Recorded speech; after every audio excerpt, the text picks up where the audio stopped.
అందరికీ వందనాలు. మన ప్రాతకాల ప్రార్థన ప్రారంభించుకుందాం. ప్రార్థన చేసుకుందాం. పూజనీయుడా, పరిశుద్ధుడా, మహాగణుడ, మహోన్నతుడా, కృపా సత్య సంపూర్ణుడా, దయగల తండ్రి యేసయ్య, మీకే స్తుతులు స్తోత్రాలు వందనాలు చెల్లించుకుంటున్నాను. ఆయన మీ ప్రేమ కొరకు, మీ కృప కొరకు, మీ జాలి కొరకు, మీ దయ కొరకు, మీ వాత్సల్యత కొరకు మీ స్తోత్రాలు వందనాలు చెల్లించుకుంటున్నాను. ఆయన అన్ని విషయాల్లో మాకు సహాయం చేస్తూ నడిపిస్తున్న విధానం అంతటి కొరకు వందనాలు చెల్లించుకుంటున్నాం. మరొకసారి నాయన దేవా, వేకుజామున ఇదిగో ప్రభా, మరి తన ఇంకనూ తెల్లవార్చుండగా అయా మీ పాదములతో మేము చేరి దేవా మీతో సహవాసం చేయడానికి మాకు ఇచ్చినటువంటి గొప్ప ఆధిక్యత కొరకు మీకు స్తోత్రాలు వందనాలు చెల్లించుకుంటున్నాం. మీ ఆత్మశక్తి బలవంతం నింపు ప్రార్థన చేస్తున్నాం. ఆ తండ్రి ప్రభా నాయన 91వ కీర్తన మేము చదువుకునే సమయం అంతటిని మా కొరకు దీవించండి, ఆశీర్వదించండి. దేవా మీ వాక్కులు వాగ్దానాలు మా పక్షంగా మీరే నెరవేర్చమని ప్రార్థన చేస్తున్నాం. మీకు స్తోత్రాలు వందనాలు. అలాగే మరి తండ్రి నాయన అయ్యా మీ వాక్యం ద్వారా మీ సేవకుల ద్వారా మీరు మాతో మాట్లాడమని ప్రార్థన చేస్తున్నాం. మీరు మాట్లాడే దేవుడు ఇంటున్నందుకు మీ స్తోత్రాలు. దేవా మరి తండ్రి నాయన కృప చూపించండి. మేము ఎలానైనా స్వరాన్ని మీరు మాకు వినిపింపజేయమని ప్రార్థన చేస్తున్నాం. మీ వాక్యాన్ని దేవా దాచుకునే మనసు దేవా మరి తండ్రి మెండుగా మీరు మాకు అనుగ్రహించమని ప్రార్థన చేస్తున్నాం. స్తోత్రాలు కృప చూపించండి. చూడ ప్రార్థన ఆశీర్వాదం వరకు మీ సన్నిధి మాకు తోడుగా ఉంచమని ప్రార్థన చేస్తున్నాను. ఆయన దేవా అన్ని విషయాలు మీరు సహాయం చేసి మీ నామానికి మహిమ తెచ్చుకోండి. దేవా ఇచ్చిన ఈ సమయం కొరకు మీ స్తోత్రాలు. ముందు సమయం అంతటి మా కొరకు దీవించమని యేసే నామములో స్తుతించి ప్రార్థన చేసి అడిగి వేడుకుంటున్నాం పరలోకపు తండ్రి. ఆమేన్. ప్రేమించేదా యేసు రాజా, నిన్నే ప్రేమించేదా, ప్రేమించేదా యేసు రాజా, నిన్నే ప్రేమించేదా, ప్రేమించేదా, ప్రేమించేదా, ప్రేమించేదా, నే ప్రేమించేదా, నా ప్రాణమున్నంత వరకు, నీ మట్టిలో చేరే వరకు, నా ప్రాణమున్నంత వరకు, నీ మహిమలో చేరే వరకు.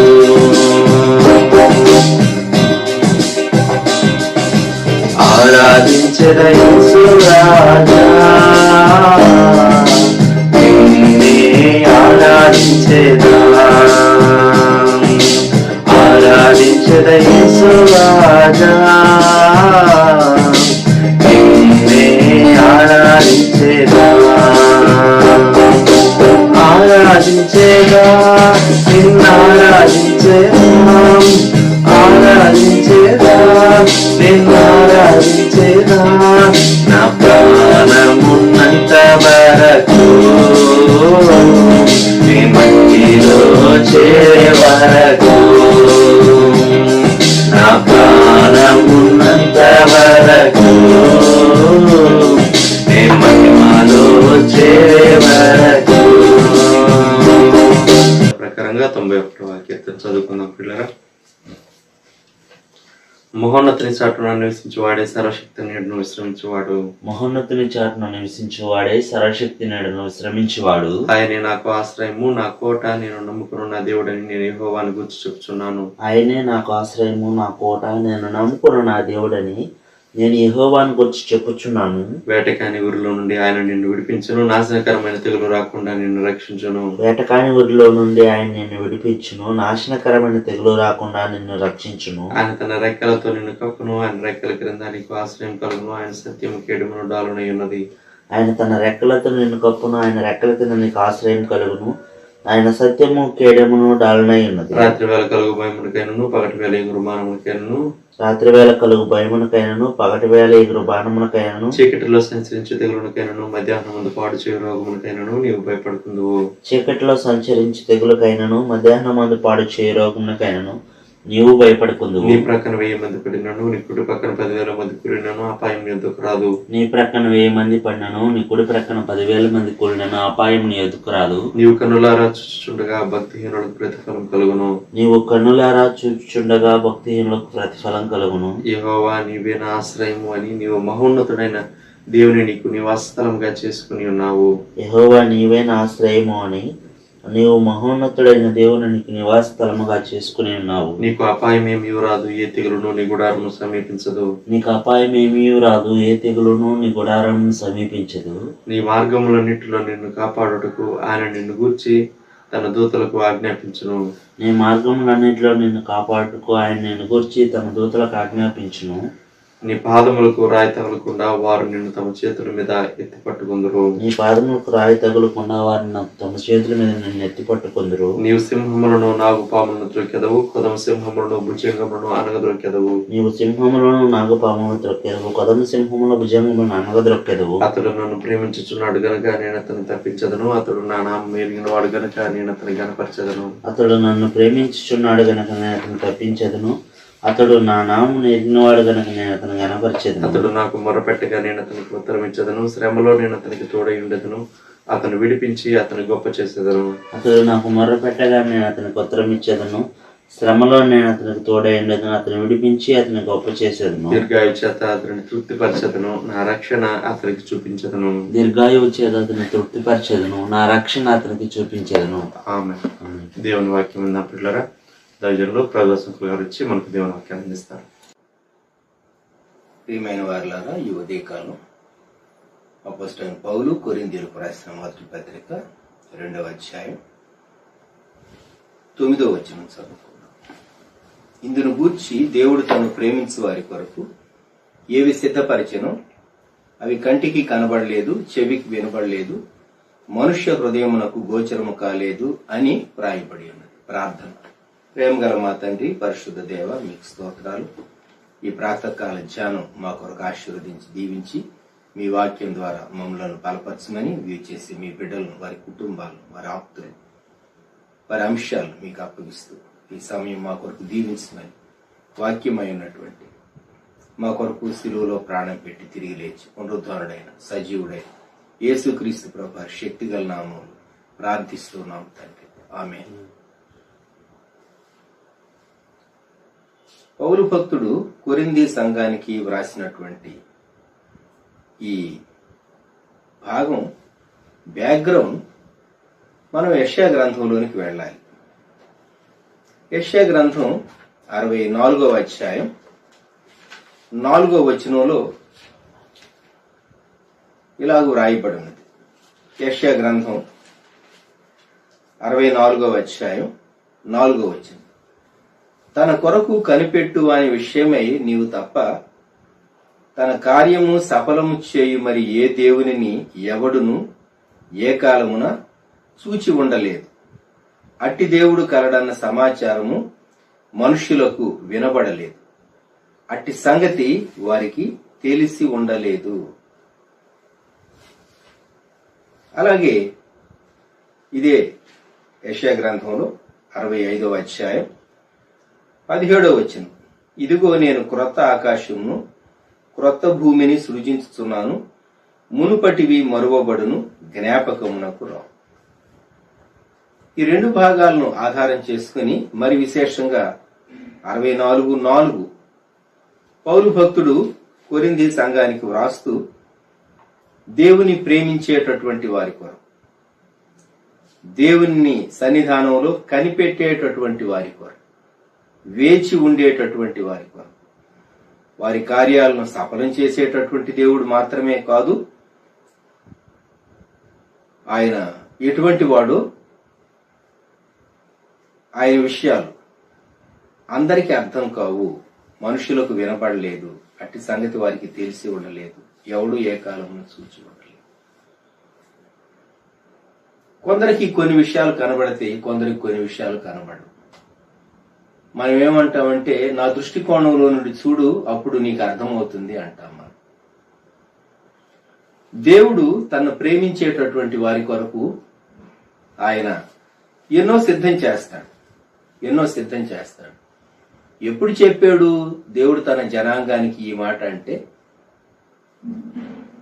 పాత నిబంధనలో క్రీస్తు పూర్వం 7వ శతాబ్దంలో దేవుని ప్రజలకు విడుదల అవసరమైనటువంటి కాలంలో, రెస్టోరేషన్ అవసరమైనటువంటి కాలంలో దేవుడు ఈ మాట చెప్పాడు. వారు ఇంకా శ్రమలో ఉండగా వారికి ఈ మాట చెప్పాడు. ఈ వాగ్దానం తగినది. ఎందువలన అంటే దేవుడు మన కొరకు సిద్ధపరిచినవి, దేవుడు మన కొరకు ఏర్పరిచినవి. అవి కనబడలేదు, వినబడలేదు, అర్థం కాలేదు. కొన్ని పరిస్థితులు మానవుడు దేవుని చిత్తానికి వ్యతిరేకంగా సాతాను చేత ప్రేరేపించబడి భూమి మీద భయంకరమైనటువంటి కార్యాలు చేస్తూ వచ్చారు. ప్రపంచ యుద్ధాలు దేవుని చిత్తానుసారంగా వారు చేశారా? కాదు. మానవుల యొక్క సొంత ఉద్దేశాలను బట్టి, దురాక్రమణలను బట్టి, ఆయా పరిస్థితులు సమస్యలను బట్టి ప్రపంచ యుద్ధాలు, 2 ప్రపంచ యుద్ధాలు వచ్చినాయి. కోట్ల కొలది జన నష్టం జరిగింది, ఆస్తి నష్టం సరే, ఆర్థిక వ్యవస్థలు చితికిపోయాయి. దేవుడు ఈ ఫేజ్ తర్వాత మన కొరకు ఏమి సిద్ధం చేశాడు? ఇశ్రాయేలీలకు చెరలో నుండి తిరిగి వచ్చిన తర్వాత రెస్టోరేషన్, తిరిగి పునర్నిర్మింపబట్ట ఆయన ఎలాగూ వారి కొరకు సిద్ధం చేశాడో అలాగూ అని మనం భావించవచ్చు. 1 కొరింథీ 2:9 గూర్చి దేవుడు తను ప్రేమించి వారికి సిద్ధపరిచినవని కొందరు ఈ భాగాన్ని తీసుకుని ఏమనుకుంటారంటే, పరలోకంలోకి వెళ్ళినప్పుడు 65:17 ప్రకారం అంతా క్రొత్తమే, అంతా క్రొత్తది, అంతా నూతనమే, అంతా అద్భుతంగా ఉంటుంది. పరలోకాన్ని గూర్చి, నిత్యత్వాన్ని గూర్చి, నిత్యత్వంలో మనిషి ఉండబోయేటటువంటి దాన్ని గూర్చి ఈ భాగం చెప్పబడింది అని కొందరు తలంచుతూ ఉంటారు. అయితే భూమి మీద దేవుని భక్తులైన వారు, విశ్వాసులైనటువంటి వారు అనుభవింపబోయేటటువంటి దాన్ని గూర్చి మరి విశేషంగా ఈ భాగము కోట్ చేయబడింది అని మనం గుర్తుంచుకోవాలి. ఈ 1 కొరింథీ 2:9 పైన, ఆ తర్వాత క్రింద ఆ కాంటెక్స్ట్ మనం గమనిస్తే 7వ వచనం నుండి దేవుని జ్ఞానము మర్మమైనట్టుగా బోధించుచున్నాము, ఈ జ్ఞానము మరుగై ఉండెను, జగదుత్పత్తికి ముందుగానే దీనిని దేవుడు తన మహిమ నిమిత్తము నియమించెను. 10వ వచనంలో మనకైతే దేవుడు వాటిని తన ఆత్మ వలన బయలుపరిచి ఉన్నాడు. 11వ వచనం, ఒక మనుష్యుని సంగతులు అతనిలోనున్న మనుష్యాత్మకే గాని మనుషుల్లో మరి ఎవనికి తెలియను, అలాగే దేవుని సంగతులు దేవుని ఆత్మకే గాని మరి ఎవనికి తెలియదు. ఇది దేవుడు రివీల్ చేసినటువంటి విషయాలు సువార్తను గూర్చి, శుభవార్తను గూర్చి, ప్రభువైన యేసుక్రీస్తు వారిని గూర్చి, ఆయన సిలువను గూర్చి. అందుకే 8వ వచనంలో అంటాడు, అది లోకాధికారుల్లో మరి ఎవరికి తెలియదు, అది వారికి తెలిసి ఉండిన ఎడల మహిమా స్వరూపియగు ప్రభువును సిలువ వేయకపోయి ఉందురు అన్నాడు. దేవుడు తనను ప్రేమించు వారికి సిద్ధం చేసింది ఏంటి? ఇది మన ప్రశ్న. The mysterious wisdom of God, అదే శుభవార్త, గాస్పెల్. లోకంలో చాలా మతాలు ఉన్నాయి, లోకంలో చాలా రకాలైనటువంటి ఆలోచన విధానాలు ఉన్నాయి, లోకంలో నియమబద్ధంగా భక్తి చేసేటటువంటి వారు, చాలా నిష్ఠగా జీవించేవారు ఎందరో ఉన్నారు. కానీ వారికి లేనివి యేసుక్రీస్తు ప్రభువును నమ్మినటువంటి ఒక వ్యక్తికి ఉండేవి, దొరికేవి. మొదటిది పాపక్షమాపణ, రక్షణ. నీ పాపము క్షమించబడింది అనేటటువంటిది మనసాక్షి చాలా క్లియర్ గా శుద్ధి నొందుతుంది. ఇది ఎంత ధన్యకరమైన స్థితి. ఇక నీ మనసాక్షి నీ మీద నేరారోపణ చేయదు. రెండోది, నీ కొరకు సిలువలో ప్రాయశ్చిత్తం చెల్లించబడింది. మనం చేసినటువంటి అప్పు ఎవరో ఒకరు చెల్లించకుండా అప్పు ఎలాగో రద్దు చేయబడుతుంది? మన లోన్ ఎవరో ఒకళ్ళు క్లోజ్ చేయకుండా దాన్ని పే చేసి అది ఎలాగూ నిల్ బ్యాలెన్స్ చూపిస్తుంది? మన పాపపు రుణము, మన మీద విరోధంగా ఉన్నటువంటి పత్రం సిలువలో మేకులకు కొట్టబడిందని కొలసై పత్రికలో పౌలు భక్తుడే జ్ఞాపకం చేశాడు. కనుక ప్రాయశ్చిత్తం, వ్యక్తి దేవుని యందు సంతోషించడానికి ఆధారం ఉన్నది. సిలువను బట్టి, యేసుక్రీస్తు ప్రభు ప్రాయశ్చిత్త బలిని బట్టి. మూడవది, ఏ ముఖం పెట్టుకుని మనం దేవుని దగ్గరకు వచ్చి దేవునితో సహవాసం చేయగలం? మన విశ్వాసం ద్వారా నీతిమంతులంగా తీర్చబడ్డాం. జస్టిఫికేషన్. ఉచితముగా యేసుక్రీస్తు ప్రభు యొక్క శిలువ రక్తమునందు మన కొరకు చిందించబడిన ప్రోక్షణ రక్తమునందు విశ్వాసం ఉంచడం ద్వారా మనము నీతిమంతులంగా తీర్చబడ్డాం. ఈ నీతి మన నీతి కాదు, ప్రభు అయిన యేసుక్రీస్తు యొక్క నీతి. ఇది మనకు ఆరోపించబడినది. ఇంప్యూటెడ్ రైచియస్నెస్ అంటారు. మనకు ఆరోపించబడినటువంటి నీతి. నాలుగవది, దేవునితో మనం సమాధానం కలిగి ఉన్నాం. దేవునితో సమాధానం కలిగి ఉన్నాం. మట్టి మనిషి మహిమా స్వరూపైనటువంటి దేవునితో సమాధానం కలిగి ఉండటం అంత తేలికైనటువంటి విషయం కాదు. మనం తప్పు చేసేటటువంటి స్వభావం కలిగినటువంటి వారు. ఎందుకంటే మన బుద్ధి మట్టి బుద్ధి. మరి తిరిగి జన్మించినటువంటి వ్యక్తి దేవుని ఆత్మ చేత నడిపించబడినప్పుడు ఎప్పటికప్పుడు ఒప్పుకుంటూ శుద్ధి చేసుకుంటూ దేవునితో సమాధానం కలిగి ఉంటాడు. అంతేకాదు, దేవుని ఆత్మయందు ఆనందిస్తాడు. ఆత్మయందు ఆనందం. ఇది తెచ్చిపెట్టుకునే ఆనందం కాదు, నటించేటటువంటి ఆనందం కాదు, ఆనందంగా ఉన్నాను అనేటటువంటి ఒక భావన కాదు. It's not an imagination, it's a fact. ఇది ఆత్మలో ఉండేటటువంటి ఆనందం. అంతేకాదు, ఇది దేవునితో సహవాసం, fellowship with God through Christ Jesus. యేసుక్రీస్తు ప్రభు ద్వారా దేవునితో మనం సహవాసం చేస్తాం. ఎందుకంటే మార్గం ఆయనే, సత్యం ఆయనే, జీవం ఆయనే, ప్రభు అయినటువంటి యేసే. యేసుక్రీస్తు ప్రభువుకు వేరుగా మనం దేవుని అప్రోచ్ కాలేం. అప్రోచ్ అయితే అంగీకరింపబడటానికి అవకాశం లేదు. ధర్మశాస్త్ర సంబంధమైనటువంటి శాప విధి కింద మనం ఉండవలసిందే, తీర్పు కింద మనం ఉండవలసిందే. కనుక శుభవార్త చాలా శ్రేష్టమైనది. ఇది ఒక మర్మం. ఇది ఎప్పుడు బయలుపరచబడింది? జగదుత్పత్తికి ముందుగానే దేవుడు సిద్ధం చేసాడు గాని, ఏర్పరిచాడు గాని, యుక్త కాలములో దేవుడు బయలుపరిచాడు. పాత నిబంధనలో ఇది సూచన వలె ఛాయారూపంగా బయలుపరచబడింది. బలులలో, అర్పణలలో, ప్రత్యక్ష గుడారంలో. అదే శిలువలో యేసుక్రీస్తు ప్రభువులో నిజత్వంగా దేవుడే శరీరధారిగా మన కొరకు శిలువలో మరణించినటువంటి అద్భుతమైనటువంటి విషయం, చారిత్రాత్మక సత్యం. ఎవరు కాదనలేనిది, కొట్టివేయలేని ఈ శుభవార్త ఇది ఎంతో శ్రేష్టమైనది. కనుక దేవుని ప్రేమించేటటువంటి వారి కొరకు దేవుడు అనుగ్రహించినటువంటి శుభవార్త విలువైనది.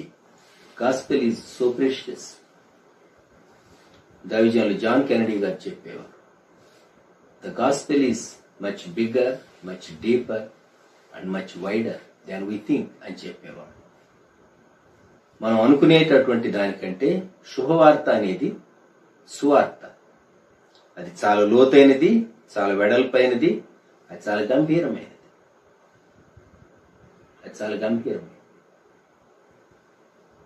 కనుక దేవుడు ఆయనను ప్రేమించేటటువంటి వారి కొరకు సిద్ధపరిచినవి శ్రేష్టమైనవి. ఒక పర్యాయం మిషిగన్ మహానగరంలో, అమెరికాలో అంకుల్ జాన్సన్ అనేవారు ఉండేవారట. దాదాపు 120 సంవత్సరాల వరకు బ్రతికినటువంటి వృద్ధుడు ఆయన. ఆయన ఎప్పుడు పాటలు పాడుకుంటూ ఉండేవాడట. ఒకరోజు వాళ్ళ పాస్టర్ గారు ఆ ప్రక్కనే వెళుతూ ఉన్నాడు. ఈయనేమో గట్టిగా సంతోషంగా పాటలు పాడుతూ ఉన్నాడు, అంకుల్ జాన్సన్. అప్పుడు పాస్టర్ గారు దగ్గరలో ఆయనకు వినబడేటటువంటి స్థాయిలో స్వరం పెంచి, ఏమండి జాన్సన్ గారు చాలా హ్యాపీగా పాటలు పాడుతున్నారు, ఏంటి సంగతి అన్నాడు. ఈయన అన్నాడంట, మొక్కలు తింటేనే ఇంత రుచిగా ఉంది, మొత్తం రొట్టెంతా తింటే ఇంకెంత బాగుంటుంది. భూమి మీద ఉన్నటువంటి కాలంలో యేసుక్రీస్తు ప్రభులో ఉన్న సంతోషం, ఆనందం అదే ఎంతో పట్టజాలనంతగా ఉన్నది. నేను త్వరలో ప్రభువును కలుసుకోవటానికి వెళ్తాను, అప్పటికి ఆయన వయసు 120. ఇది జరిగిన యథార్థ సంఘటన. కనుక నేను ప్రభువును కలుసుకోవటానికి వెళ్ళినప్పుడు ఇంకెంత సంతోషం నాకుంటుంది అని చెప్పేసేసి ఆయన అన్నాడట. కనుక ముక్కలే ఇంత టేస్టీగా ఉంటే కంప్లీట్ బ్రెడ్ నేను అనుభవించినప్పుడు, భుజించినప్పుడు ఎంత చక్కగా ఉంటుంది. అవును, మహిమలో దేవుడు ఎన్నో సిద్ధం చేశాడు ఆయన ప్రేమించిన వారి కొరకు. మనం మహిమలో, నిత్యత్వంలో, పరలోకంలో దేవుడు సిద్ధపరిచిన వాటిని గురించి మనం ఇప్పుడు సంభాషించడం లేదు. భూమి మీద దేవుడు తనను ప్రేమించినటువంటి వారి కొరకు సిద్ధపరిచినవి కంటికి కనబడలేదు, చెవికి వినబడలేదు, హృదయానికి గోచరం కాలేదు అని చెప్పబడింది. పాత నిబంధనలో నుండే, ఆది కాండంలో నుండి, నిర్గమకాండంలో నుండి, నూతన నిబంధనలో నుండి 3 విషయాలు మీ దృష్టికి నేను తీసుకుని వస్తాను. ఆది కాండం 22వ అధ్యాయం. అబ్రహాము తన కుమారునితో మోరియా పర్వతం ఎక్కుతూ ఉన్నాడు. ఆది కాండం 22వ అధ్యాయం. కుమారుడు ప్రశ్న వేశాడు. కుమారుడు ఏమని ప్రశ్న వేశాడు అంటే, ఆది కాండం 22:7, నిప్పును కట్టెలును ఉన్నవి గాని దహన బలికి గొర్రె పిల్ల ఏది అని అడుగగా, అబ్రహాము, నా కుమారుడా, దేవుడే దహన బలికి గొర్రె పిల్లను చూచుకొనని చెప్పాను. ఇక్కడ ఈ భాగంలో అబ్రహాము ఇచ్చినటువంటి జవాబు, దేవుడే దహన బలికి గొర్రె పిల్లను చూచుకొనును.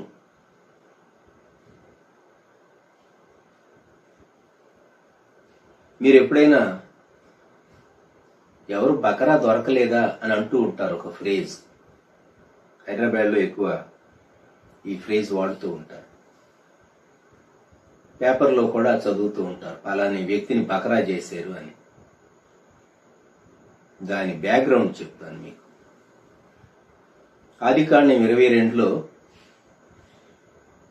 అబ్రహాము ఇస్సాకుతో వెళ్ళాడు, చివరకు పొట్టేలును అర్పించాడు. ఇది బైబిల్ చెప్పేటటువంటి విషయం. ఇక్కడ దేవుడు చూచుకున్నాడు. దేవుడే దహన బలికి గొర్రె పిల్లను చూచుకున్నాడు. దేవుడే దహన బలికి గొర్రె పిల్లను చూచుకున్నాడు. అంత ఎత్తైనటువంటి ఆ మోరియా పర్వతం పైన కొమ్ములు పొదలో తగులుకొని ఉన్నటువంటి పొట్టేలు ఎలాగూ ఉండటం సాధ్యమైంది. సరిగ్గా అదే సమయానికి దేవుడు ఎలా తీసుకుని వచ్చాడు? That is God's wonderful providence. Abraham దేవుని విశ్వసించి, నేను నా కుమారుణ్ణి అర్పించినా సరే మృతుల్లో నుండి తిరిగి వస్తాడు అనేటటువంటి విశ్వాసంతో అబ్రహాము తన కుమారుణ్ణి అర్పించడానికి కత్తెత్తాడు. చూచారా? దేవుడు ఆయనను ప్రేమించేటటువంటి వారి కొరకు ఏది ప్రొవైడ్ చేయాలో ఆయన ఎరిగినటువంటి దేవుడు. నిర్గమకాండం 16వ అధ్యాయం. ఇశ్రాయేలీలు ఈజిప్ట్ నుంచి బయటకు వచ్చారు. ఈజిప్ట్ నుండి బయటకు వచ్చిన తర్వాత వారికి మాంసం జ్ఞాపకం వచ్చింది. వారు మనలాంటి వారే కదా. అప్పుడప్పుడు మనకు కూడాను ఒకప్పుడు తినవన్నీ జ్ఞాపకం వస్తూ ఉంటాయి. ఒకప్పుడు ఎంత బాగా తినేవాళ్ళం, చాలా మార్లు మనం గడిచిన రోజులను జ్ఞాపకం చేసుకుని ఏదో ఫీల్ అవుతూ ఉంటాం. ఇశ్రాయేలీలు కూడా మన వంటి వారే. వారికి సడన్ గా ఐగుప్తు మాంసము జ్ఞాపకం వచ్చింది. మోషే అహరోనుల మీద సణిగేరని 2వ వచనంలో వ్రాయబడింది. సమాజం అంతయు మోషే అహరోనుల మీద సనిగెను. 3వ వచనం, ఇశ్రాయేలీయులు మేము మాంసము వండుకొని కుండల యొద్ద కూర్చుండి తృప్తిగా ఆహారము తినున్నప్పుడు యెహోవా చేతి వలన ఎర చావకపోతిమి. తృప్తిగా తిని చనిపోయిండేవారట. వీళ్ళకి తృప్తిగా మాంసం ఇచ్చేవాళ్ళ ఈజిప్షియన్స్. అబద్ధం కదండి.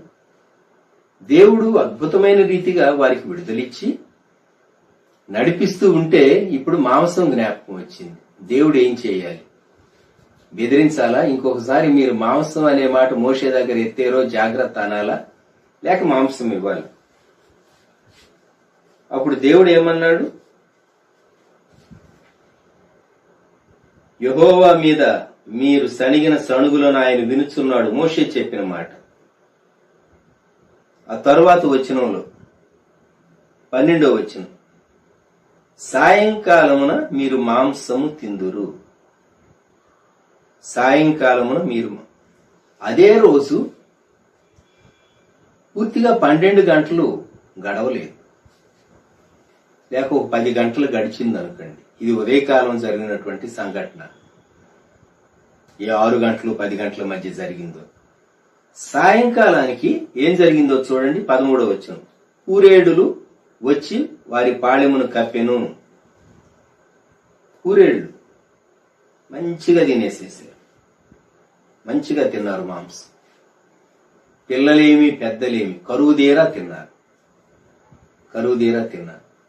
చూచారా? వీరు దేవుని మీద సణిగిన వారైనా సరే వారు దేవుని మాటకు విధేయులై ఐగుప్తు నుండి వచ్చారు గనుక వారి బలహీనతను దేవుడు ఎరిగినటువంటి వాడై వారికి ఆహారాన్ని ఇచ్చాడు. అటువంటి దేవుడు సణిగినటువంటి అవిధేయులైనటువంటి ఈ విమోచిత ప్రజలకే ఆహారం ఇచ్చినటువంటి దేవుడు మనకు 12 గంటల్లో మన మనసులో ఉన్నటువంటి కోరిక కొన్ని మార్లు ఆయన నెరవేర్చడా? మన ఆహారపు కొరత ఆయన తీర్చడా? ఆలోచించండి. యోహాను సువార్తలోనికి వద్దాం. 21వ అధ్యాయం. యేసుక్రీస్తు ప్రభు పునరుద్ధానుడై తిరిగి లేచాడు. అయితే విచారకరమైన స్థితి, శిష్యులు చేపలు పట్టడానికి తమ మొదటి వృత్తిలోనికి, పాత జీవితంలోనికి వెళ్లిపోయారు. రాత్రంతా చేపలు పట్టడానికి ప్రయత్నం చేశారు. కానీ యోహాను సువార్త 21:3, ఆ రాత్రి ఏమీయూ పట్టలేదు. ఆ రాత్రి ఏమీయూ పట్టలేదు. సూర్యోదయం అవుతుండగా యేసు ధరణి నిలిచాడు. అప్పుడు ఉదయకాలంలో దోణి కుడి ప్రక్కన వలవేయమన్నాడు ప్రభు. వలవేశారు. 153 గొప్ప చేపలు ఆ వలలో పడి. ఉదయకాలం ఎప్పుడు చేపలు వలలో పడవు. గొప్ప చేపలు మరెన్నడూ పడవు. అది సమయం కానే కాదు. రాత్రంతా వారు వలలు వేసినటువంటి ప్రొఫెషనల్ వీరు ఫిషర్మెన్. వారు ప్రొఫెషనల్ ఫిషర్మెన్. ఒకప్పుడు ఎంతో నిపుణత కలిగినటువంటి వారు. అయితే ఈ చేపలు ప్రభు మాట చొప్పున వీరు వల వేశారు గనుక ఇప్పుడు వారు ఆ చేపల వల విస్తారంగా పడింది, బరువుగా ఉన్నది. చేపలంత విస్తారంగా పడినను వల పిగల్లేదని 12వ వచనంలో ఉంది. యేసు రండి భోజనము చేయడని వారితో అంది. రాత్రంతా పాపం కష్టపడ్డారు కదా. తండ్రి మనసు వారి కొరకు ఏం సిద్ధం చేయించాడు దేవుడు? 9వ వచనం, వారు దిగి దరికి రాగానే అక్కడ నిప్పులను, వాటి మీద ఉంచబడిన చేపలను, రొట్టెయు కనబడి. ఎంత చక్కని ఆహారం! ఎవరు సిద్ధం చేశారు? దేవదూతలే అనుకోండి. దేవుడు వారి కొరకు సిద్ధపరిచినటువంటి ఆహారం. దేవుడు నీకేది అవసరమో, నీకెప్పుడు అవసరమో, నీవు ఒకవేళ అలసిపోయి కురింగిపోయి నిరాశలోనికి వెళ్ళినటువంటి వ్యక్తివైనా సరే, దేవుడు నిన్ను తిరిగి రెస్టోర్ చేస్తాడు. దేవుడు నీ కొరకు సిద్ధం చేసినవి ఎప్పుడు కనబడితే, ఎప్పుడు వినబడితే, ఎప్పుడు గోచరమవుతే, ఎప్పుడు అవసరమో అప్పుడు కనబడతాయి, ఎప్పుడు అవసరమో అప్పుడు వినబడతాయి, ఎప్పుడు నీకు గ్రాహ్యం కావాలో వాటిని దేవుడు అప్పుడు గ్రాహ్యపరుస్తాడు. ఇది మనము జ్ఞాపకం పెట్టుకోవాలి. మన బాధ్యత ఏంటి? నీవు దేవుని ప్రేమించాలి. నీ పూర్ణ హృదయంతో నీవు ప్రభువుని ప్రేమించాలి. మనం అంటాం, దేవుడు మనకు అనుగ్రహిస్తే నేను ఎందుకు ప్రేమించనండి? నేను అడిగినవన్నీ ఇస్తూ ఉంటే నేను ప్రేమించకుండా ఉంటానా? నీవు అడిగినవి ఇచ్చినా ఇవ్వకపోయినా నీవు దేవుని ప్రేమించాలి. కొన్ని మార్లు నీవు అడిగేవు, అది దేవుని సమయం కాదు కనుక దేవుడు అప్పుడు ఇవ్వడు. ఇవ్వనంత మాత్రం చేత ఆ సమయంలో దేవుడు ఇక ఎన్నటికీ ఇవ్వడానికి కాదు దాని అర్థం. అది దేవుని సమయం కాదు. God's timing is different. మనం మన జ్ఞానం చొప్పున ఇదే సమయం, ఇప్పుడే ఇవ్వాలి, ఇప్పుడే కావాలి, ఇప్పుడే నెరవేరాలి అని చెప్పేసేసి మనం ఉద్దేశిస్తూ ఉంటాం. గమనించండి, దేవునికి టైమింగ్ ఉంటుంది. God's timing. ఇప్పుడు మనం ఎన్నో శరీర సంబంధమైనటువంటి అక్కర్లు కలిగినటువంటి వారు, ఆత్మ సంబంధమైనటువంటి అక్కర్లు కలిగినటువంటి వారు. అంతేకాదు, ఈ సమస్యలన్నీ, ఈ పరిస్థితులన్నిటిలో నుంచి మనం వెళుతూ ఉండగా మన ఆత్మీయ జీవితానికి ఎంతో నరిష్మెంట్ కావాలి. దేవుడు అనుగ్రహించడానికి సాలినటువంటి వాడు. న్యాయాధిపతుల గ్రంథములో నుండి, సంసోను జీవితంలో నుండి ఒక సంఘటన మనం జ్ఞాపకం చేసుకుందాం.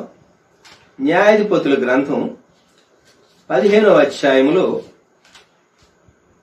సంసోను జీవితంలో నుండి ఒక సంఘటన. న్యాయాధిపతులు 15:15, జడ్జెస్ 15:15. అతడు గాడిద యొక్క పచ్చి దవడ ఎముకను కనుగొని చేయి చాపి పట్టుకొని దాని చేత 1000 మంది మనుషులను చంపాను, ఫిలిస్తీయులను చంపాడు. లేహి ఆ స్థలంలో తాను వారిని చంపి 2 కుప్పలు వేశాడు. ఆ చోటికి 17వ వచనం, రామత్ లేహి అనగా దవడ కొండ అని పేరు పెట్టబడింది. న్యాయాధిపతులు 15:18. అప్పుడు అతడు మిక్కిలి దప్పిగొనినందున యెహోవాకు మొర్రపెట్టి, నీవు నీ సేవకుని చేతి వలన ఈ గొప్ప రక్షణను దయచేసిన తరువాత నేనిప్పుడు దప్పి చేతను చచ్చి సున్నతి పొందని వారి చేతిలోనికి పడవలెనా అని వేడుకొనగా. ఇప్పుడు వచ్చినటువంటి సమస్య, చాలా దప్పిగొని ఉన్నాడు. కనుచూపు మేరలో నీరు కనబట్టలేదు. బాగా అలసిపోయాడు.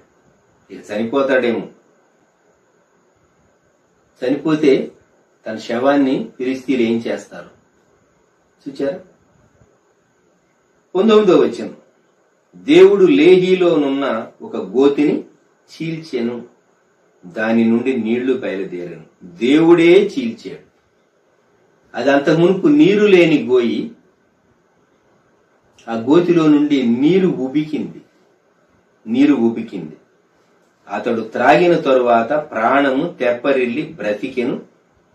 కాబట్టి దాని పేరు నేటి వరకు ఎన్హక్కోరే అనబడెను. అది లేహీలో ఉన్నది. ఎన్హక్కోరే అంటే క్రింద ఫుట్నోట్లో పిలిచిన వాని ఓట.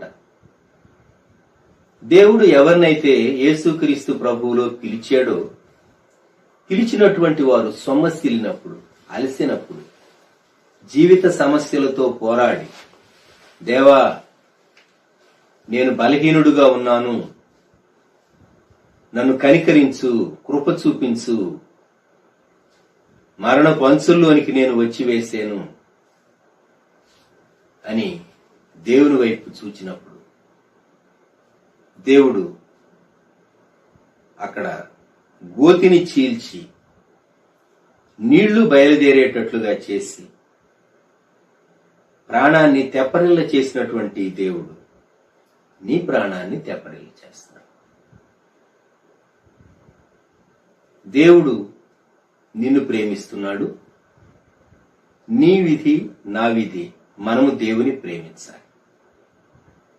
దేవుని ప్రేమించేటటువంటి వారి కొరకు భూమి మీద ఆయన సిద్ధపరిచినవి కంటికి కనబడలేదు, చెవికి వినబడలేదు, హృదయమున గోచరం కాలేదు. ఆ సమయం వచ్చినప్పుడే కనబడద్ది, ఆ సమయం వచ్చినప్పుడే వినబడద్ది, ఆ సమయం వచ్చినప్పుడే అర్థమవుద్ది. మిగిలినప్పుడు అది అన్సాల్వ్డ్ క్వశ్చన్ లాగా ఉంటుంది, మిస్టరీ లాగా ఉంటుంది. వాస్తవంగా శుభవార్త గాస్పెల్ అనేది బయట వాళ్లకు అది అర్థం కానటువంటిది. కానీ యేసుక్రీస్తు ప్రభువులో ఉన్నటువంటి వారికి శుభవార్త దేవుని సన్నిధికి మనల్ని తీసుకుని వచ్చి మనల్ని బలపరిచి నడిపించింది. ఈ ప్రాతకాల సమయంలో ప్రభు సన్నిధానంలో ఈ వాక్య సందేశం వినేటటువంటి దేవుని బిడ్డలైనటువంటి మీకు నేను జ్ఞాపకం చేయగోరేది, ఈ శ్రమానుభవం తర్వాత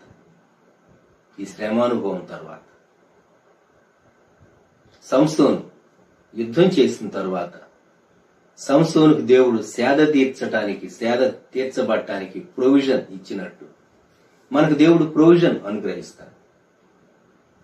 దేవుడే సిద్ధపరుస్తాడు. అలాగే వెనుకకు జారినటువంటి తన శిష్యులను తిరిగి రెస్టోర్ చేయటానికి కఠినంగా మాట్లాడి ఉండొచ్చు, కానీ ప్రేమతో మాట్లాడి వారి కొరకు, వారు ఏ చేపల కొరకు వెళ్ళారో సమృద్ధి అయినటువంటి క్యాచ్ 153 గొప్ప చేపలు.